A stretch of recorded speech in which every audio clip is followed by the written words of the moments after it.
and Matt. We're an interracial couple with 2 kids wanting to do something that highlights the power of friendship and what it means to be in the company of true friends. We're going to move our society away and out of the loneliness epidemic and into a friendlier, happier world. Welcome to Our Friendly World. Better, stronger, together. Welcome back to Our Friendly World. Let's make it a friendly world despite what's going on where you are. I don't know what's happening where you guys are, but we're trying to keep it together over here. Today we have the whole family here. Hi, everybody. Say hi. Hello. Hi. Okay. So that's my phone. I'm sorry. I hope you can edit this out easily. My phone is on silent. All right, what was I saying? Trevor was talking about every time he's walking by in New York City and he looks at the playgrounds, what he's noticed is that kids don't play with one another. They play with adults, either the nannies or the parents that are right there that pretty much control everything. That kids these days, or the younger generations, they don't know how to play the way other generations used to play. And I'm just going to tell you the things that were said, and I want to give you my opinion, and Matt's going to share his opinion, and then we're going to get firsthand what the kids thought. We're going to give you our perspective of what we lived through at the playgrounds, and then our kids. All right, so he was saying that the kids don't know how to play because they're so overly supervised and they don't know how to interact with one another. They don't know how to resolve conflict because, you always run into bullies, right? You always run into kids that don't like you, or you're trying to share a toy, or this kid could be mean to you. Or this is what another thing that got me was they don't let their kids just be kids and break bones. Like the parents Right, like you would have let our kids break bones. So maybe in previous generations there was more leisure time. So okay, you could take the kids to the hospital. You could, I don't know, things were less expensive, right? I'll do that in my leisure time, yeah. No, please don't. So they were like, let kids break bones, blah, blah, blah. I wish that I was in the room with them because I just felt such rage.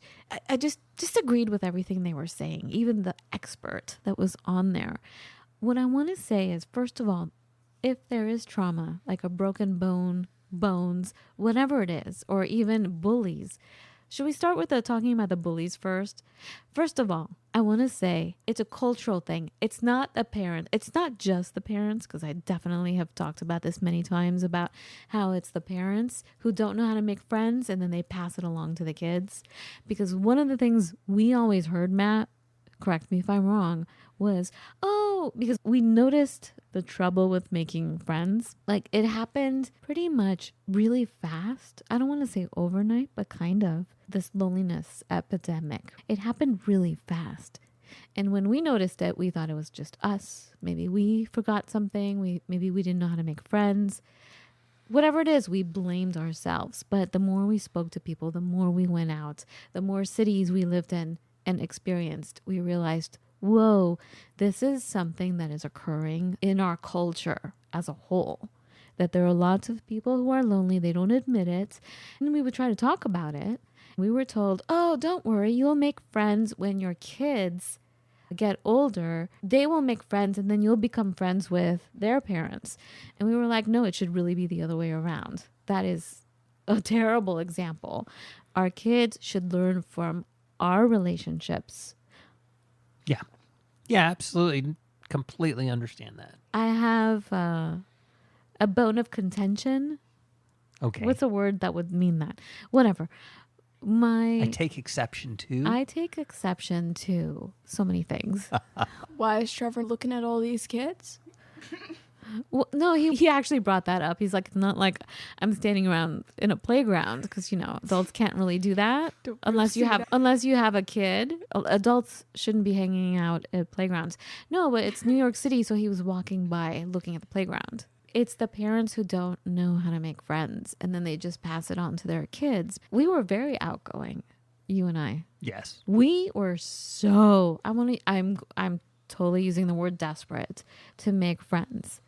And so we were always at the playground, and our kids were also very open. Like our little Elle, our oldest was, before our second one was born, she would go onto a scene open armed saying, "Hello, hi, I'm Elle. What's your name?" And this would happen no matter where we went. It was like meeting the children of the corn. I never saw that movie, but I remember the visuals, like the little commercials where the kids just stare at you with this dead stare. They just stare at you without any expression on their faces. It was confusing for all of us. And then I would get mad because I would want to, it was traumatizing. So I'm like, come on, Elle, honey, let's go over here. To get away from this. Right. And then we would see so much bad behavior. Like I would see little toddler boys totally slapping their parents, their moms, not their parents. Punching them. What? Oh yeah, And and what? punching them. I remember seeing that so often. And it whatting made them? me so sad. And punching them. And the Yes. parents are just like, "Oh, it's okay. I'm sorry. That's my bad." Yeah, little Timmy, it's normal. He's just going through things. He's experiencing his emotions. And I was like, if I did that with my mom, I don't even want to know. Oh my God, for real. And then mom would turn to us and be like, "Don't you ever act like that. You hear me?" I did. I would scold you guys for other kids' bad behavior. My eyes would go wide like saucers. I'd be like, "What'd I do, Mom?" No. And I'd be so scared. Well, because I wanted to turn it into a teaching moment like that. I wanted to say that behavior is not okay. And I was also telling you guys that that's how the bad behavior in the patriarchy gets instilled, right? Because the Yeah. boys are taught oh, that's okay. You can hit the woman. Boys can act however they want and hit women, but girls have to act this way, look that way, or else you're not perfect, you're flawed. But They have also, you never saw the girls do that, really. It's always the little boys, right? Yeah, that's what I was saying. No, They I'm can't- just agreeing. I'm just I remember it correctly, right? Yeah, It they was- can't act out. They have to be quiet and demure. So I wanted to also bring it to everyone's attention. So yes, I would be yelling at you guys. That is not okay. You understand me? We don't do that. That is not okay. I would do it loud enough for the whole playground to hear because I wanted those kids to hear it and the parents. But, it also probably explains why I never made any friends. You know what I'm saying? Because, Wow. well, I mean, but you know what? I'm not going to stand for that. I was just telling Elle a few nights ago, I was really good friends with someone and her little girl slapped me so hard one day. Like Will Smith? Oh, I remember Worse this. than that. You weren't born. You remember me telling you. I remember you This telling little me. girl was probably 3 years old. She slapped me so hard. It stung for 30 minutes. I'm sorry. It happened in a party situation where we were all sitting and speaking. So the whole room was quiet for a long time. And I didn't say anything because I felt I'm going to let the mom, my friend, explain this is not okay. She totally ignored it. And this was years before you guys were born. But that was the end of our friendship. I'm like, because I noticed this wasn't the only time. That was the last time it happened. First and last time it happened with me. But that kind of behavior is not okay. So see, girls do it too. It's not correcting bad behavior. Yeah, like they say, you can't tell your kid no, but that just teaches them to not understand what no means. Mm-hmm. Yeah, and it also reinforces the belief that they can behave badly and get away with it, which is what happens so many times as we've seen throughout our lives.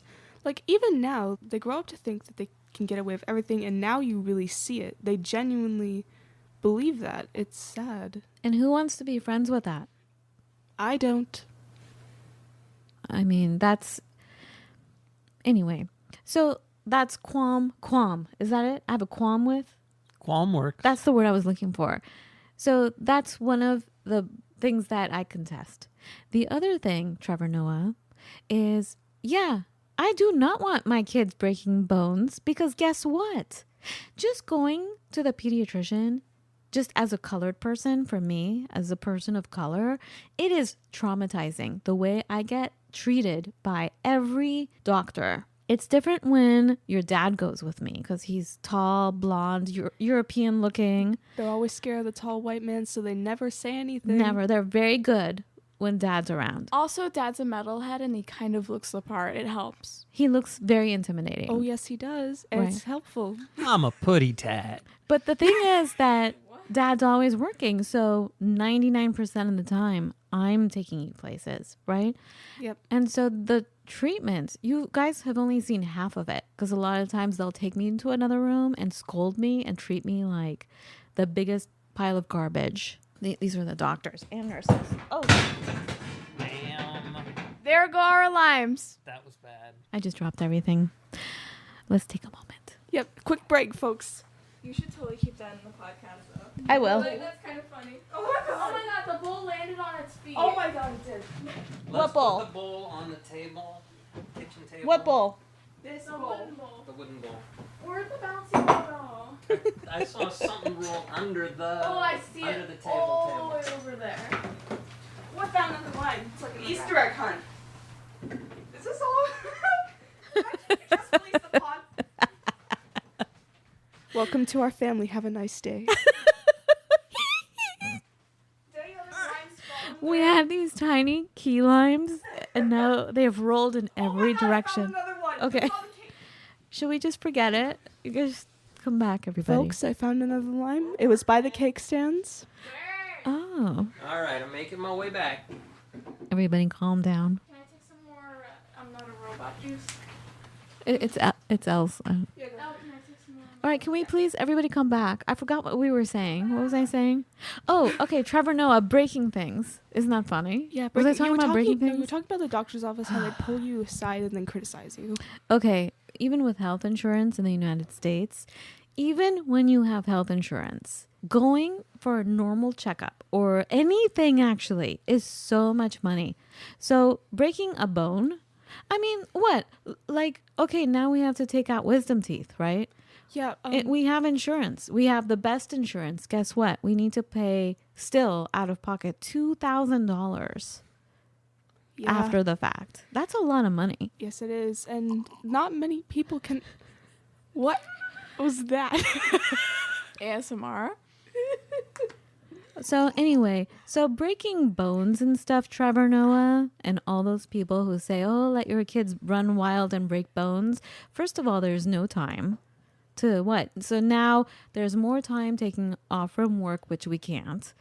There's trauma of breaking bones. There's trauma of the bank account, money and going to the hospital, which, by the way, the waiting, there's so much involved. So for a non-parent to say that, it really aggravates me. I don't think he really meant break bones. They did, How Matt. many They literally times said in- break bones. How many times in your youth did you have a skin knee? A lot. Exactly. That's what they're talking about. No, they were talking about breaking bones. They said breaking bones. So. Right. Because you get to the most dramatic point. But look, I'm sorry, but doesn't one of your friends break bones all the time? Yes. Alex. Okay. I mean, so- and they're like a normal family. They're Yes. at the emergency room quite often. Are they not? there's some kind of chaos always going on in that family. No, but not chaos, but they're like, it's normal, right? Yeah, like Alex and I have a friend who she has she has broken so many bones. Like, she has broken more bones And than I've written concussion. stanzas. Wasn't there a concussion? There was a concussion. There was also a seizure one time. I think it was one time. Yeah. Okay, there's a lot. There's a lot. Yes. I remember one time we went over to Fish's house and she just broke her ankle right before we came. What'd you say?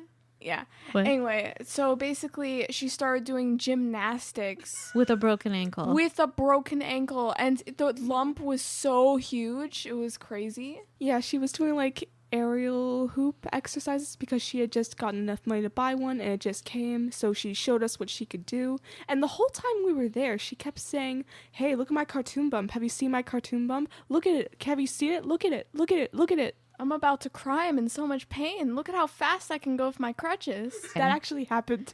And her parents were so cool. I kept laughing, like, as Fish was listing her injuries that she's accumulated to you. When Fish was regaling Mom on all of her numerous injuries she's accumulated in her whole life, my mom, her face, she was so scared. Her hands were pressed together at her heart. She was terrified. It was so funny, and I could not stop laughing. Like a deer in headlights. Like a fawn in the headlights. So I don't know. And the whole thing about the culture, though, going back to the playground, is we tried for so many years to make friends. And they always took the swings. That was the reason why you'd go. That's like the best part. But that's just it, though. That I understand, because that's life. You have to figure out how to maneuver around people who take and people who are selfish. You have to learn how to negotiate and maneuver. That's relationships. So that's actually a good thing. Yeah, that's why you gotta say, I'll push you on the swing, and then you push them off the swing, and then you take their seat, do an old switcheroo, and then you get to swing. You would not do that. No, I would do that. Probably do it back then because I wasn't creative enough, but I could have. So the whole point I'm trying to make is not all parents are that way. We tried so hard to make friends, but there is something in the culture that is depressed and anxiety ridden, that is so children of the corn. I don't know how to say it. That look, that stare they would give us.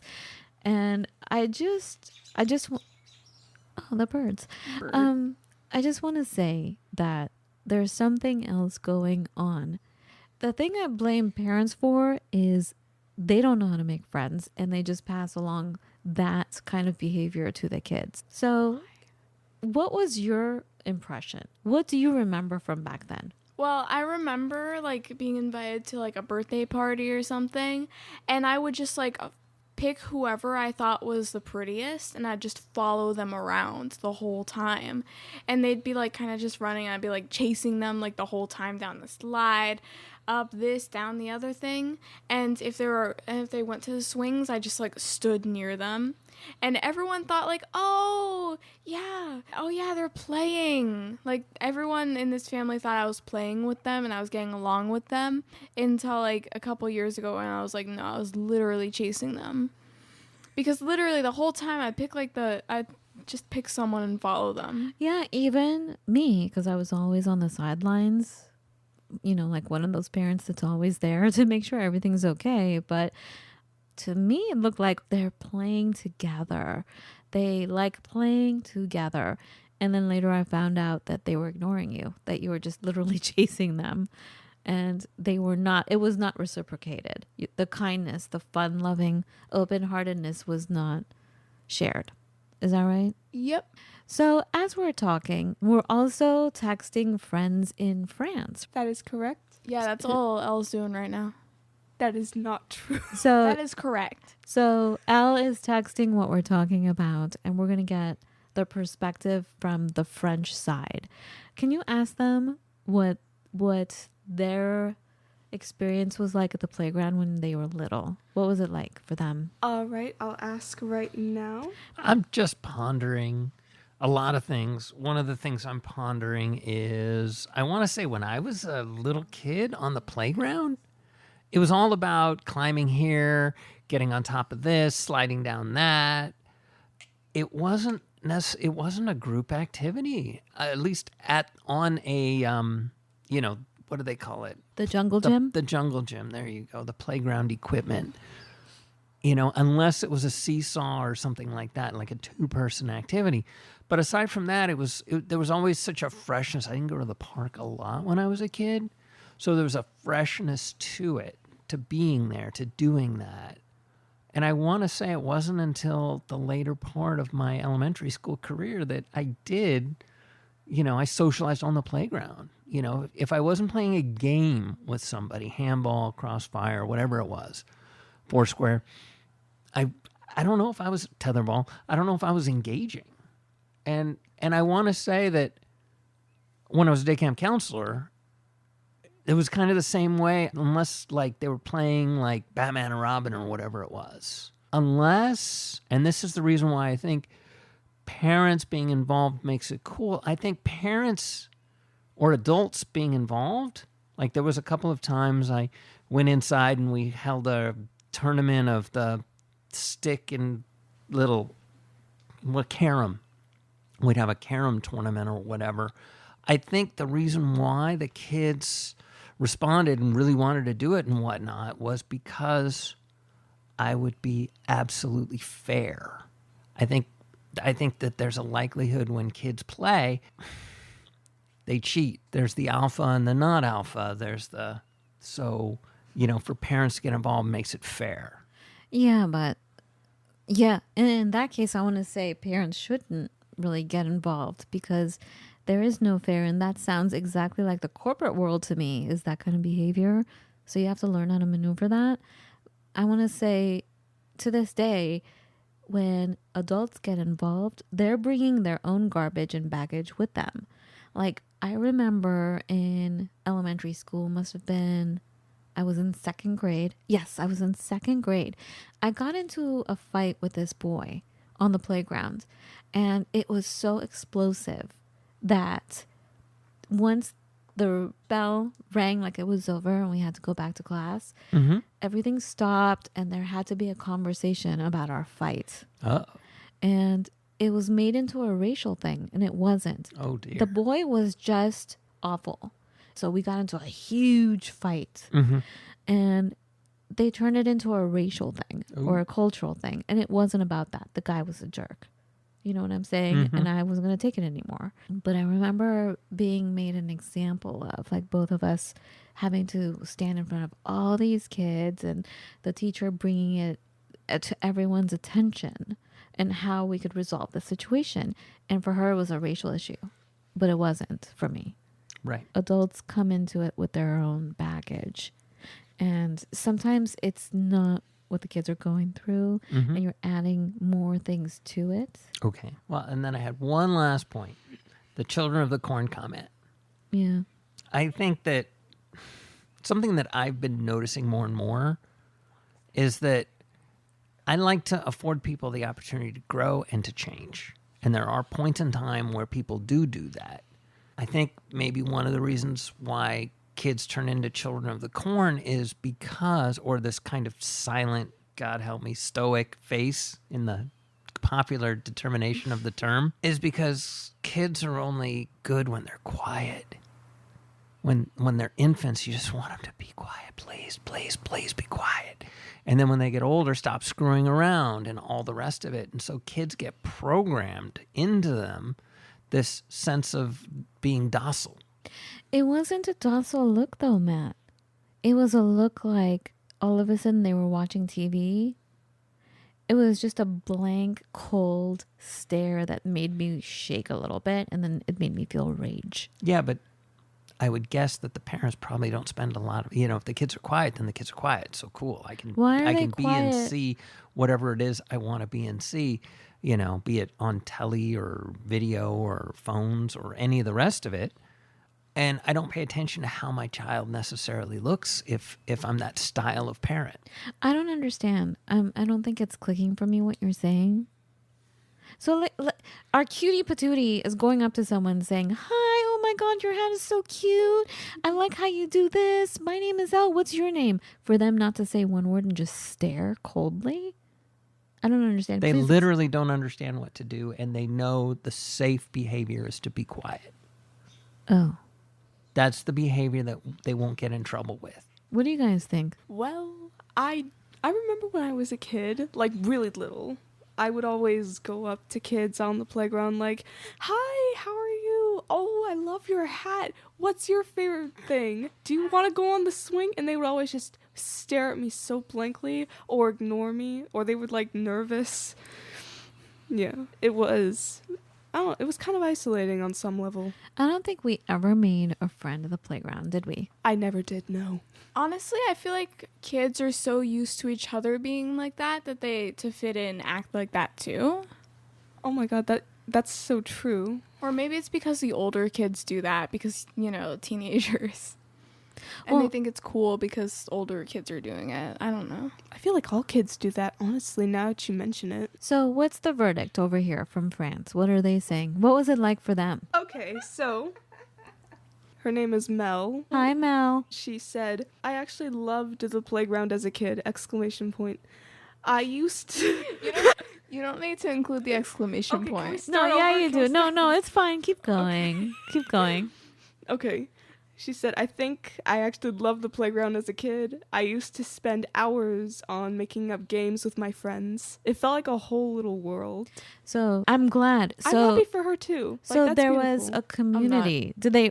Can you ask? Did she know these kids from school, from the neighborhood? Did they know each other, or was it just strangers? Or is the culture there that friendly where kids know how to approach other kids they may not know and be welcoming that way? Because my theory is that in other countries, the value of friendship is totally different than here where we are. But the world is changing, and it's been a long time since I used to live in Europe, so All right, I'll ask. I'm actively texting my friends as the podcast is going.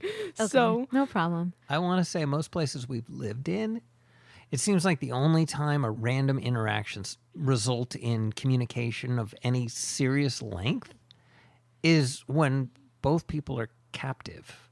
Be it one person's working at a supermarket or two people sit down with drinks at a coffee place. And that takes us into school, even to university, because I would make friends with people who I had classes with. Because you'd always sit in about the same spot and you sit near so-and-so, and there was a reason for you to talk to them because maybe, what was the notes? When's the homework due? What's the final? Do you have a copy of the syllabus? Because I lost. There's all kinds of excuses that you can cook up to talk to people. So, I don't know. Basically, I the answer I have is not a good one because I ended up hating the playground so much that I was like, we're not going there again. I'm done. Not only that, but it was the place, it was ground zero for Typhoid Mary. I swear, like, whoever's sick, the kids who are sick get taken to the playground because they get taken out of school and the parents don't want them at home. So they take them to the playground. And then us homeschoolers, when it's time for us to go play outside, we go to the playground and our kids would get sick. And one would get sick. And then as they're recuperating, the other one starts getting the virus. welcome to having siblings. Have a nice day. So Especially since we shared a room. I was done with the playground. It was torture for me as a mom.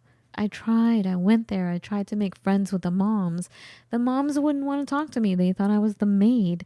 And then the nannies didn't want to talk to me because they knew I wasn't a nanny or the maid. I couldn't make a friend either way. Right. And I thought it was just me. But remember, we were on an airplane and we were leaving one of these cities.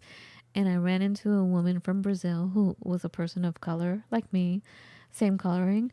And out loud, I muttered, "Good riddance," when we flew away. And she's like, "Why did you say that?" And I explained to her. She's like, "Oh," as I explained to her what my situation was, she's like, "Oh, I never thought about it that way. But you're right. I can't make friends either. People think I'm either the nanny or they know I'm not the nanny. And I couldn't make friends with the parents either, or even the nannies. Nobody wanted to be friends with her either." The thing is, how do we turn this around? We put so much on parents, on mothers. How can we evolve from this non-friendly environment? As teenagers, what's it like now when you go up to people? I mean, they're still a bit closed off, but they're a little more open on some level. Like, they want connection, but they don't know exactly how to get it, which I understand because... They don't know how. Yeah, exactly. Like, I feel that way all the time. Like, I'm like, oh, I want to be friends with this person, but I don't always know how because there's always that sense of awkwardness. Like, what if they reject you? You know how it goes. What if they don't like me? What if they just don't want anything to do with what I have to offer them? That sort of thing. Yeah, and also it's like they never want to take initiative though in terms of friendship. Like you always have to ask them for their contact info. You always have to text them first no matter what. And so it kind of feels like, are you sure you want to be talking to me? Are you sure you just give me your phone number out of awkwardness? Why aren't you texting me? And you text them something and it's just K. That's the reply. Just one letter, K. Sometimes. Or how about so-and-so liked your post? You got one of those recently, didn't you? Oh, I always get those. When I first got them, I'm like, what does this mean? Years ago, when that started happening, when someone liked your text, you know, like you could send them a heart emoji or whatever, and it comes through as they liked. Yeah, I do that with my friends all the time. Like, we're always sending each other reels. We're always having fun together. It's nice. Yeah, and you speak in gifs. And Not- memes. Not And al- emojis. Not always, though. But back to, like, the whole teenagers don't take initiative. They don't put much effort in. It depends. Like, I have a lot of friends in Europe. I feel like there's more effort put into the friendship or the relationship from the other side by them. When I lived there, and not just Europe, but in other countries that I worked in, I always felt so much that love of family, which is friendship. Friendship is family. And every time I came back, I'm like, oh my God, it wasn't my imagination. Ever since I was very little, that's what I've been looking for. And every time I went to another country, I'm like, okay, I'm not crazy. This is how they treat friendships, you know? And then I'd come back here, I'm like, oh, here we go again. Like I was told I expect too much out of friendships. But in other countries, it's not that way. That is how it is. Exactly. Like, they text you first, though. It's like, hey, you want to hang out? Or like, hi, how are you doing? Or they just want to genuinely connect with you and get to know you. But with my American peers, I feel like I always have to initiate everything, every hangout, unless it's previously scheduled, everything. Like, And that's the thing. Scheduled. Everything, everyone has a schedule. Even when they're 18 months old, they have a schedule. yeah. And then the parents have a schedule, and then the other kid has their schedule. So all these schedules need to coincide. Remember play dates back then? For a play date to happen was like looking at 4 different calendars. And, I remember. you know, until every... Oh, and not only calendars, but you had to be exactly the same age. God forbid you were 2 months older, you know, or 2 months younger. Oh, then no, we can't hang out with you. Like when you were a baby, that's what we were told. No, sorry, we can't hang out. The mom said that. You know, like, it's just a ridiculousness to me. Anyway, how can we turn this around? Being open, always being open, and always something I discovered I was learning a while ago. I was learning Spanish, and I was like, oh my God, why? Because it felt like everything was like long. It took many words to say what you could say in very few words in English, but it also shows that you take the time to say it right. So taking the time, being open, I think is important. Yeah, we've even shortened saying thank you to thanks. Or TY. Yeah, I didn't Or know what THX. I didn't know what TY was. TY is thank you, THX is thanks. What about HBU? I have no idea. How about you? Wow. Or YH, which is just yeah. What? Yes, I'm not joking. Like, there's this Welsh kid, and she always says YH, and I had to Google what it means. I know how humiliating that sounds, and it said it stands for yeah, and I was like, you need to abbreviate that? It's 4 letters. Why do you need to abbreviate that? Well, you guys don't Yeah. put periods and question marks either. Because it's just too much work. I put question marks. No. I put exclamation points. When I found this out, it was because it sounds like you're yelling. So if you have a period, it means you're upset. Honestly, to me, it seems like it makes me uneasy. Like, are you mad about something? Are you disappointed? Do you not want to be talking to me? Are you annoyed? When you see a punctuation mark, Yeah, like either like I have to like totally like I think it's because my generation hyperanalyzes everything and tries to like find out like are they just like testing me or something, or like because texts can get misconstrued very easily because it's just like a couple words, no tone, no anything. So like if there's a period after a sentence, I get scared. Even if it's like, yeah, I'd love to hang out. Like in my head, Like, even though you probably meant, yeah, I'd love to hang out, it sounds like, yeah, I'd love to hang out with you. So sarcastic. Yeah. So I guess that's why emojis after that would help. Like, Yeah. if you put a heart symbol, but then it all depends. What color is the heart and what kind of heart? I normally just go with my favorite color, but Gen Z has like, and I think also Gen Alpha has this total code with emojis. So like skeleton, crying, like that one where it's just absolutely sobbing, not the laughing crying one, or the withering flower all represent like I'm laughing so hard. That's so funny. The withering flower represents that? That's so weird. Because I'm withering away from how hard I'm laughing. I can't breathe. Also just like something that's kind of pathetic but meant to be funny. All right, kids, let's wrap this up. Any other words from Europe, from France, Yeah. YH? Well, earlier actually, I've been thinking about lately, and I sometimes talk about this with my friends because they're in Europe, I'm here. Long distance can be interesting in many ways. Like, you're far apart physically, but it brings you closer on an intellectual level, on even a spiritual level, dare I say. And Dare I say. Well, I guess there's a lot of pressure that's out of the way. The pressure of how you're dressed, the pressure of maybe you're in a bad mood, so they don't get to see all of that. So it's easier to get past a lot of stuff, right? exactly. And actually, okay, Mel had a lot to say about this earlier when I asked her. Stop. 4 pages. It's not 4 pages. It looks like it's 4 pages. Okay, guys, come on. You are mean, okay? You know that? I know. I'm sorry. I'm sorry. That's what I do. Okay, all of this is going to be edited out. Yes, I know. All of your little bickering back and forth. Mom's just going to No, that's sadder than like when you ground me. Like my face genuinely dropped when you said that. Who said what? When Dad said this is gonna be edited out, my face just like dropped. Okay, everybody calm down. So what were you going to say? Okay, so Mel had a lot to say about this, and here's what she said. Honestly, I think long-distance relationships, whether romantic or friendly, are very different from regular ones. First of all, they definitely require more effort and commitment. Communication becomes the most important thing. Since you can't see each other in person, you have to express yourself clearly and understand and honestly to avoid misunderstandings and keep the relationship steady. Trust is also a key element. You don't always know what the other person is going through, but you still have to believe in the connection and be patient with one another. Long-distance relationships aren't very easy. The feeling of missing the other person and not being able to share real-life moments with them can be really tough. But even with that, these kinds of relationships can be really beautiful because they're built on choice, not convenience. They push us to go beyond appearances and habits, and when it works, it creates something real and authentic.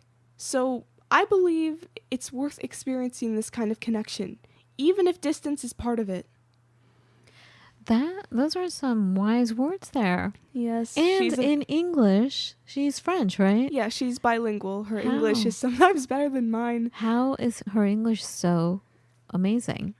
Well, sometimes the English in the French school system, it isn't taught very well, but she's always had a passion for it, so she learned it from things like music and shows. And That's great. That's yeah. impressive. It is. Why? All right. I think we should wind it down. Any words of encouragement, babe? I already ponied up my words. Okay, that's it. All right. Well, thanks for listening. And one of the things I'd like to take away is let's not be so hard on parents and blame the parents for everything. I mean, I kind of do sometimes. Like, I feel like the bad behavior that is happening is really the parents. Yeah, it's the 2-month-old's fault. Take the time, be open, and evolve. And hold in your heart, your head, the ability for those around you to grow and evolve. I'm going to add something else that you offered a long time ago, Matt, is the world is your home and you are the host. Everyone is your guest. It is your job to welcome other people because if you can think about the world as your home, you have a duty to greet everyone with kindness and with a sense of friendship. Sounds very wise. All right, everybody, have a beautiful every day. We'll talk to you soon. Be well. Talk to you soon.